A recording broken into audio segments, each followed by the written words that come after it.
Say hi, guys! Hindi ko na kayo isasama, guys, kasi bawal kayo sa loob. Nasita na ako dito. So, bawal.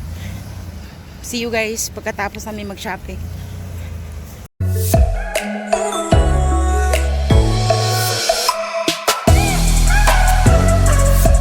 Morning! We're here. Nandito na kami sa bahay. We just arrived home and ang ating my boys, they're snacking right now. They decided they want chips. So, meron din silang gatas dyan. Same thing with Lolo here. Ayan. So, they eat really early breakfast, guys. So, right now, they eat really early breakfast. Mga siguro 6 o'clock to. Mga kumain na yan sila ng ano. Ngayon is snack time. So, right now, I need to get Mason's ready for therapy's lunch. At mga snacks niya. Kasi, guys, oldie talaga siya doon. At iba-iba yung therapy yung pupuntahan niya today. So, today ay ihanda ko lang ang kanyang lunch. Tapos, from dropping him off, diretso na tayo mang-grocery. So, gagawa tayo ng list.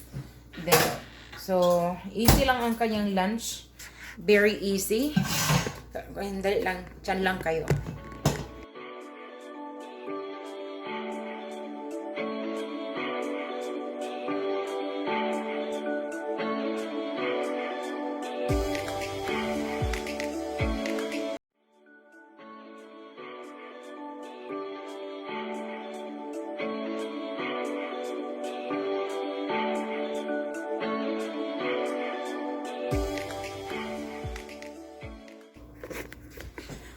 Okay guys, so I don't have that much on the list kasi hindi ko alam kung ano yung kailangan ko. Kasi pag when it comes to food, meron kaming maraming food. Meron kaming mga ano pa, nasa freezer pa yung iba. Yung mga bread.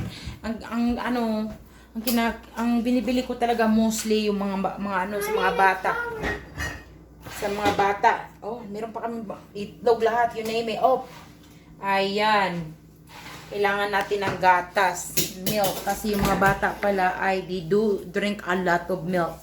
We go through a lot of milk. I need a paper for your markers. Okay. You want mommy to buy you markers today? Yeah. Okay. Yan. Yes guys, markers. I need to buy markers. I want the markers too. Okay. Markers. So, kailangan natin ng milk. Milk, markers. Yung markers na ito, kailangan kong pumunta ng dollar store. Masyado akong cheap Charlie, guys. I'm trying to save as much as I can. Yeah.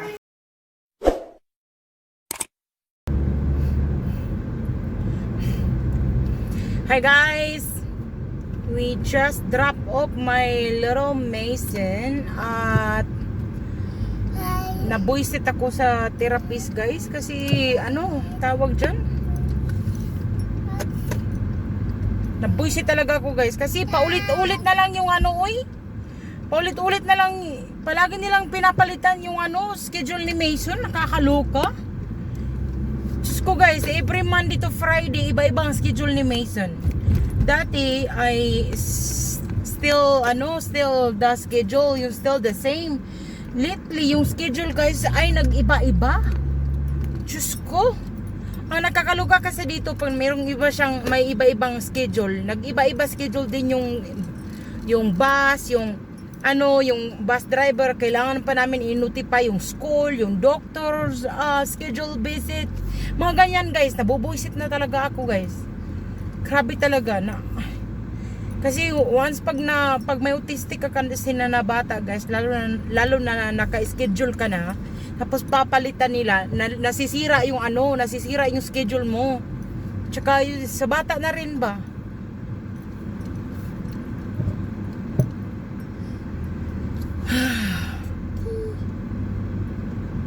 So anyway, guys, mag-grocery shopping tayo. So ito yung papakita ko sa inyo. Ito yung tindahan na hindi talaga ako pwedeng mag-vlog kasi nasita ako dito. Ayan.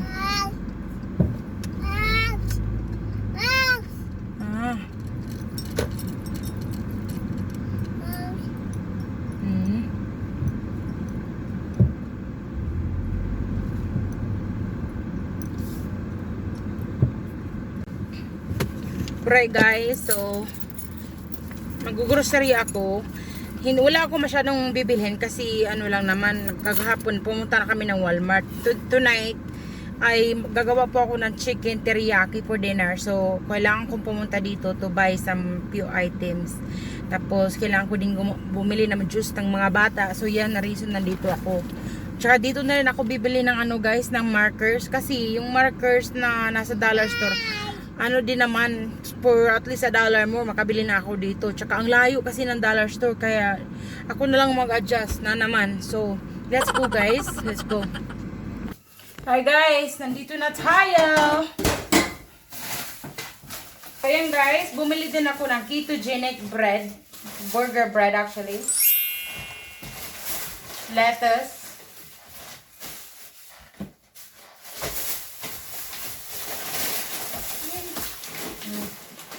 Kamatis. Snack ni Mr.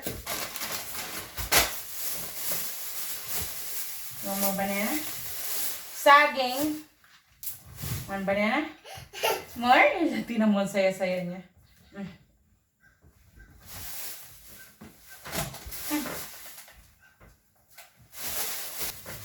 Bumili ako nito kasi paborito din ni Austin. Meron siyang maraming gulay, carrots, kababalago nandito.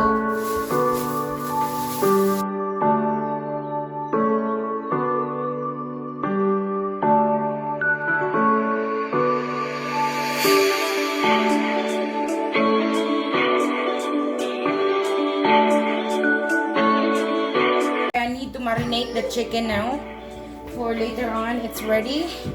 So, I need to do the marinating. Si Austin ay hindi nakakain yan, guys. Kanina pa nagmuya-uya yan, kahit ano na lang.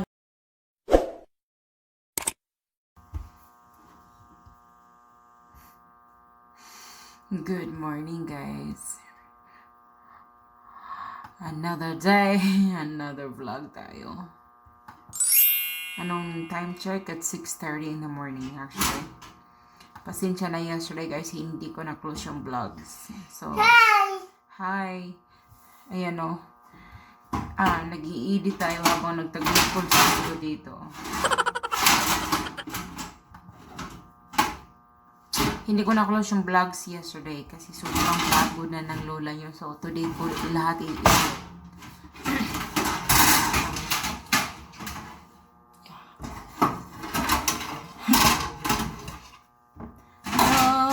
To my life.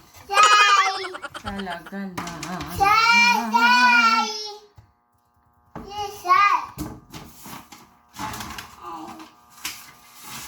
Work tapos ito. babysitting at the same time.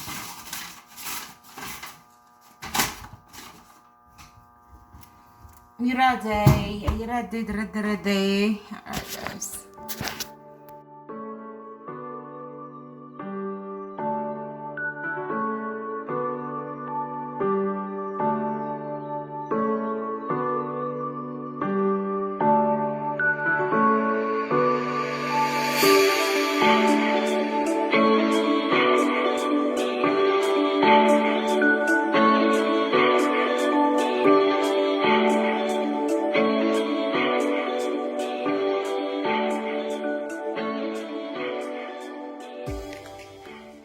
Steaks.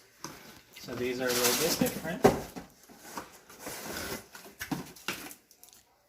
Holy how many inches is that? 5 inches? 5 inches? Between 8 to 12. Okay. Okay. And then we got the beef strip steaks. Holy moly. Okay, can you tell me what's the name of the place? Backyard Butchers. Backyard Butchers? They're from Texas. They're only here for about a month. Holy moly. We got a couple of T-bones. How much do you pay for that? How much? Then we got beef filet mignon. How much, babe? $4.50. 450? Yeah. Wow! It's all grass fed. Yeah. Then we got sirloin patties. We got New York strip steaks. All of that is for 150. Yes. And that's with my 10% discount. Yeah. Because you're veteran, that's why I asked for at least a discount for veterans. So they give you 10% off. How I thought. Alright guys, so they're actually here in Roanoke today. So if you wanna come see them, what is the name of it? Oh, what's the name of it? Butchers? Backyard Butchers. Backyard Butchers. Their beef is all natural. It's grass fed, pasture born and raised. Gluten free, I see that. Premium. It's meat. I don't know. Meat is gluten free. There's no wheat. Maybe they mean gluten free by they didn't feed their cows like that. Like